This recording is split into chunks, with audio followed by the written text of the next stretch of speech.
राजन जी, क्योंकि अभी आपने एक बहुत महत्वपूर्ण बात कही और यह आंकड़ा भी बताता है। देखिए, सवर्ण 33 खड़े थे इस बार बीजेपी की तरफ से, उसमें 15 जीते, जबकि ओबीसी 26 खड़े थे, उसमें 10 जीते। यह आंकड़ा है। और जातीय फैक्टर सबसे अहम रहा, जिसकी वजह से उत्तर प्रदेश में बीजेपी की यह गत हुई और वो सोशल इंजीनियरिंग जो है वो अखिलेश यादव साध पाने में कामयाब रहे। लेकिन जब आप अवधेश प्रसाद का जिक्र करते हैं तो वहां पर अयोध्या में हार जाना बीजेपी का क्या ये नहीं बताता कि जो स्थानीय कारक है शीतल जी, वो सबसे अहम फैक्टर रहे, जो लोगों को आप खुश नहीं रख पाए, लोगों की नाराजगी, घर तोड़े गए, उनको मुआवजा सही तरीके से नहीं दिया गया।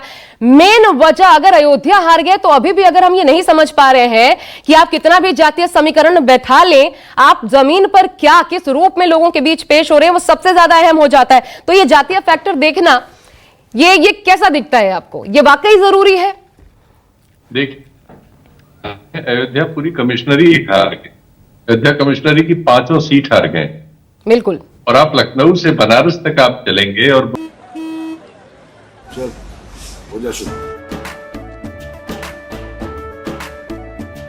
केसरिया से मन जोगी हुआ रे, दिल झूमे देखो पतवारा हुआ रे, दिल झूमे देखो पतवारा हुआ रे। हर पल मनाओ केसरी त्योहार। विमल बोलो जुबान केसरी।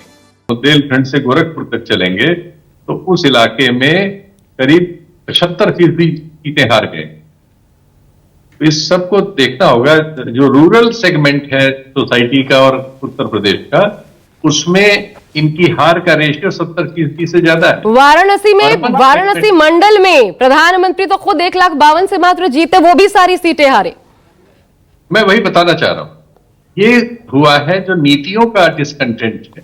नीतियों से क्या हो रहा है कि साधारण आदमी बहुत कठिनाई में है, महंगाई, बेरोजगारी इत्यादि, और विभिन्न परीक्षाओं का जिस तरह से उनका फ्लॉप होना, उनका बार बार उसमें लीक हो जाना, नौकरियों का एकदम नदारद होना, और प्रशासनिक भ्रष्टाचार एक बहुत बड़ी समस्या है जिस पर कोई बात नहीं होती। क्योंकि उत्तर प्रदेश के बारे में इस तरह का प्रचार है कि यहाँ कोई मॉडल स्टेट चल रहा है।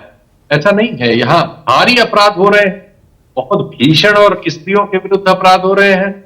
और दूसरी बात है कि कानून व्यवस्था चलाने वाली जो मशीनरी है वो टूट-पाट में लगी हुई है। इतना भ्रष्टाचार है कि आप इसकी कल्पना नहीं कर सकते। आप अलग बात बोल रहे हैं।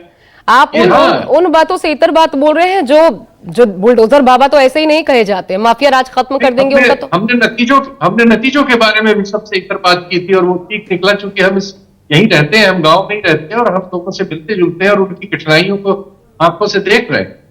तो अगर इन चीजों को एड्रेस नहीं किया जाएगा, आप सिर्फ एक पिछड़ी जाति के आदमी को मंत्री बना देंगे और पिछड़ी जाति के आदमी को नौकरी देने के सवाल पे उसके साथ क्या करेंगे, जैसा पीसीएस वगैरह के एग्जाम हो रहा है, तो रिजर्वेशन का कोटा है, उसका जो मार्क है वो जनरल से ऊपर जा रहा है और उसके बाद उनको बैरिकेड कर दिया गया है।